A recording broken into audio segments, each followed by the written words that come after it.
Namaste, me Yogesh Kute. Let's up खबर बातमध्ये तुम्हा सर्वांचं पुन्हा एकदा स्वागत. लोकसभा निवडणुकीमध्ये भाजपची कामगिरी खालवल्यामुळे या पक्षात आता जोरदार वेगवेगळी समीकरणं उदयास येऊ लागलेली आहेत. उपमुख्यमंत्री देवेंद्र फडणवीस यांनी सरकारमधनं बाहेर पडून आपण संघटनेसाठी काम करणार असा एक निर्धार किंवा एक मनोदय व्यक्त केलेला आहे. त्यांचा हा निर्धार पक्षश्रेष्ठी कितपत मानतील ही शंकाच आहे. पण खरोखरी जर उद्या फडणवीस हे सरकारमध्ये नसतील आणि त्यांना संघटनेमध्ये जायचं असेल तर मग राज्य सरकारमध्ये भाजपचा चेहरा कोण असणार हा खरा प्रश्न आहे. फडणवीस हे आज ना उद्या केंद्रामध्ये जाणार, तेव्हाही फडणवीस यांना पर्याय कोण असा प्रश्न उपस्थित होतच होता. आताचा जर भाजप राज्यातला जर पाहिला तर फडणवीस यांच्या जवळपास जाणारा कोणताही नेता प्रदेश भाजपमध्ये तरी दिसून येत नाही. याच्या आधी अनेक नावं चर्चेत होती, अनेकांना आपण मुख्यमंत्री हो असं वाटत होतं, पण गेली 10 वर्ष फडणवीस हेच भाजपचा महाराष्ट्रातील चेहरा बनलेले आहेत. त्यामुळं त्यांच्या मान्यतेशिवाय किंवा त्यांच्या कोणत्याही धोरणाशिवाय राज्य भाजपमध्ये पानही हलत नाही ही वस्तुस्थिती आहे. 2019मध्ये भाजपची सत्ता गेली तरी फडणवीस यांनीच भाजपची धोरा सांभाळली. त्यांच्यावर विश्वास ठेवून अनेक पक्षातील नेते भाजपसोबत आले. आत्ताचा जो भाजप महाराष्ट्रातला आहे तो मुंडे आणि गडकरी यांचा नाही आहे, तर तो फडणवीस यांचा आहे. आणि फडणवीस यांनीच अनेक जोडण्या करत, अनेक नव्या नेत्यांना आपल्यासोबत घेत, जुन्यांचे पंख छाटत किंवा जुन्यांना साईडलाईन करत आपली वाटचाल आणि आपला होल्ड या प्रदेश भाजपवर कायम ठेवलेला आहे. जे सुरुवातीला फडणवीस यांच्या सोबतचे नेते होते त्यातील एकनाथ खडसे हे तर भाजपच्या परिघाबाहेर फेकलेले आहेत. पंकजा मुंडे यांना वारंवार राजकीय संधी देऊनही त्यांना नंबर 2, 3, 4 पर्यंत सुद्धा पोहोचणं अवघड झालेलं आहे. सुधीर मुनगंटीवार हे नुकतेच लोकसभा निवडणूक हरल्यामुळं त्यांचंही स्थान डळमळीत झालेलं आहे. जे विनोद तावडे कधी काळी देवेंद्र फडणवीस यांना स्पर्धक मानले जात होते त्यांनी आता आपलं बस्तान किंवा पक्षानंच त्यांना आता आपलं बस्तान दिल्लीमध्ये त्यांचं व्यवस्थितरित्या बसवलेलं आहे. त्यामुळं फडणवीस जर सरकारमध्ये नसतील तर गृह खातं किंवा भाजपचं सरकारमधलं नेतृत्व कोणी करायचं असा मोठाच पेच निर्माण होऊ शकतो. तरीही समजा असं घडलंच तर कोणकोणती नावे तुमच्या समोर येतात आणि माझ्या कल्पनेत कोणकोणती नावं आहेत याचा आपण थोडा ताळमेळ पाहूया. मला वाटतं जे सगळ्यात पहिल्यांदा जे नाव आहे ते आहे विनोद तावडे यांचंच. विनोद तावडे हा एक मराठा चेहरा आहेत. जर देवेंद्र फडणवीस संघटनेत जर काम करत असतील तर सरकारमध्ये देखील अजित पवार आणि एकनाथ शिंदे यांच्या तोडीस-तोड काम करणारा नेता भाजपला द्यावा लागणार आहे. आणि तो नेता साहजिक विनोद तावडे असू शकतात. एकतर केंद्रातील भारतीय जनता पक्षाच्या नेत्यांचं पाठबळ हे तावडे यांच्या पाठीशी उभं राहू शकतं. तावडे यांनी विधान परिषदेचे विरोधी पक्षनेते म्हणून काम केलेलं आहे. अजित पवार, एकनाथ शिंदे यांच्या सोबतीनं बरोबरीनं ते काम करू शकतात. आजीदादांच्या दबावाला किंवा एकनाथ शिंदे यांच्या सिनियरिटीला धक्का किंवा फार न जुमानता ते भाजपचा अजेंडा पुढे रेटू शकतात. दुसरी सगळ्यात महत्त्वाची गोष्ट आहे, सध्या जो मराठा समाज भाजपवरती नाराज आहे आणि ओबीसींची देखील साथ भाजपला म्हणावी तशी लोकसभा निवडणुकीत मिळालेली नाही.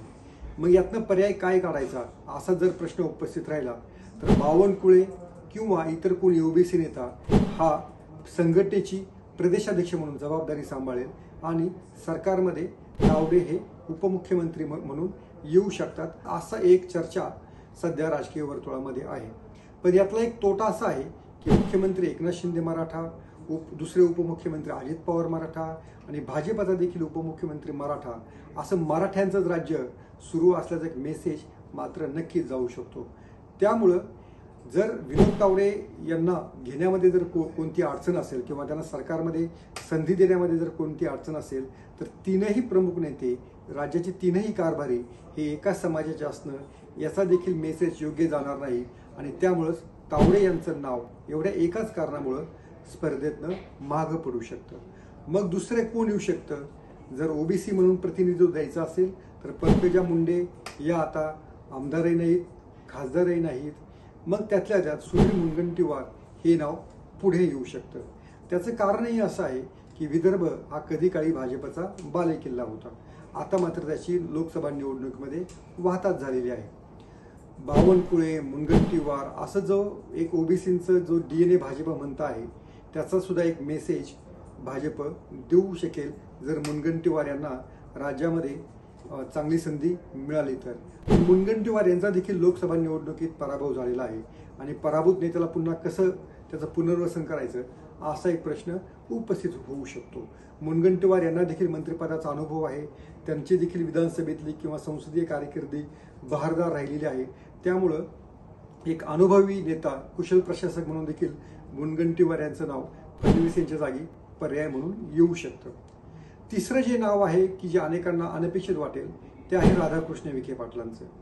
की सुरुवातीला विखे पाटील हे अमित शहा यांच्या फार जवळचे मानले जात होते आणि त्यामुळेच त्यांना महसूलसारखं महत्त्वाचं खातं देखील दिलं गेलं अशी देखील चर्चा होती. मात्र त्यांच्यामध्ये अडथळा एकच आहे, तो म्हणजे आधी म्हटला जो तावडेंचा जो अडथळा आहे तो आहे मराठा समाजाचा चेहरा हा पुन्हा सरकारमध्ये येतो आहे. आणि दुसरं त्यांच्यासाठी अडथळा ठरू शकतो की आत्ताच अजित पवार किंवा एकनाथ शिंदे या आणि त्यांच्या पक्षात इतर सगळे सहकारी आहेत, हे भाजपच्या जे निष्ठावंत नेते आहेत किंवा ज्यांनी भाजप उभा केला त्यांना कोणाला संधी मिळत नाही. आणि 4-5 वर्षांपूर्वी भाजपमध्ये आलेले राधाकृष्ण विखे पाटील हे मात्र उपमुख्यमंत्री होतात. हे भाजपच्या हार्डकोरला देखील कितपत पचेल याची देखील शंका वाटते. जर याच कारणामुळे हा विखे पाटलांच्या नावाला देखील विरोध होऊ शकतो. आमिषांचे लाडके म्हणून ओळखले जाणारे चंद्रकांत पाटील यांचंही नाव चर्चेत अधनंमधनं उठतच असतं, पण ते कुठे आणि काय आणि कसे बोलतील याचा धसका हा भाजपला देखील आहे. त्यामुळं चंद्रकांत पाटील यांच्या नावाबद्दल भाजपमध्ये कितपत विचार होईल याची शंकाच वाटते. याशिवाय गिरीश महाजन हे यांचं नाव खुद्द फडणवीसच पुढे करू शकतात. एकतर ते फडणवीस यांचे उजवे हात आहेत, फडणवीस आणि त्यांचा चांगला दोस्ताना आहे, ओबीसी चेहरा म्हणून देखील त्यांचंही नाव पुढे येऊ शकतं. मात्र गिरीश महाजन हे नॉन सिरियस नेते म्हणून ओळखले जातात, त्याचा फटका महाजन यांना बसू शकतो. पण महाजन हे संकटमोचक म्हणून ओळखले जातात, फडणवीस यांच्या विश्वासातले आहेत आणि फडणवीस यांचा जो कॅम्प आहे तो सगळा महाजन यांच्या पाठीशी उभा राहू शकतो. त्यामुळं गिरीश महाजन हे अचानकपणे डार्क हॉर्स म्हणून पुढे येऊ शकतात. आणखीनही काही नावं चर्चेत आहे, त्यातलं अनेकांनी आता मध्यंतरी नितीन गडकरींचं वगैरे नाव देखील घेतलेलं होतं, पण नितीन गडकरी आता राज्यात येतील असं मला तरी अजिबात वाटत नाहीत. भाजपला मराठा किंवा ओबीसी यातलं जे द्वंद्व आहे ते सोडवायचं आहे. भाजपपासून मराठा हा तुटलेला आहे हे लोकसभा निवडणुकीच्या निकालात दिसून आलेलं आहे. त्यामुळे त्याला जोडायचं कसं हा देखील प्रश्न भाजप पुढे येऊ शकतो.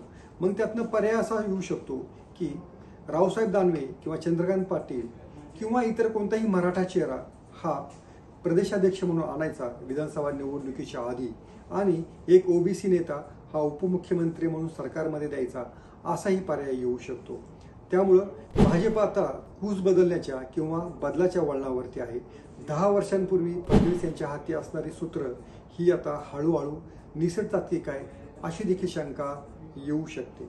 भाजप पुढे अनेक पर्याय आहेत, पण खरोखरीच फडणवीस हे दिल्लीत जाणार की खरोखरीच ते सरकारमधनं बाहेर पडणार या प्रश्नाचं जे उत्तर आहे ते सध्या तरी माझ्या दृष्टीनं हे नकारार्थी आहे. जोपर्यंत विधानसभा निवडणूक होत नाही, महाराष्ट्राचा उभा आडवा एक सामाजिक सलोखा, उभा आडवा एक राजकीय आलेख माहिती असलेला जो भाजपमधला आता जे नेतृत्व आहे ते देवेंद्र फडणवीस हेच आहेत. त्यामुळं मला शक्यता फार कमी वाटते की देवेंद्र फडणवीस हे सरकारमधनं मुक्त होतील. पण समजा झालेच तर आधी म्हटलं त्याप्रमाणे तावडेंपासून ते गिरीश महाजन अशी मोठी नेत्यांची यादी भाजप पुढे तयार आहे. त्यातल्या त्यातही जर बदल झाला तर तावडे हेच नाव मला थोडं अग्रभागी वाटत आहे. तुम्हाला काय वाटतं हे जरूर सांगा आणि पाहत राहा लेट्स अप मराठी.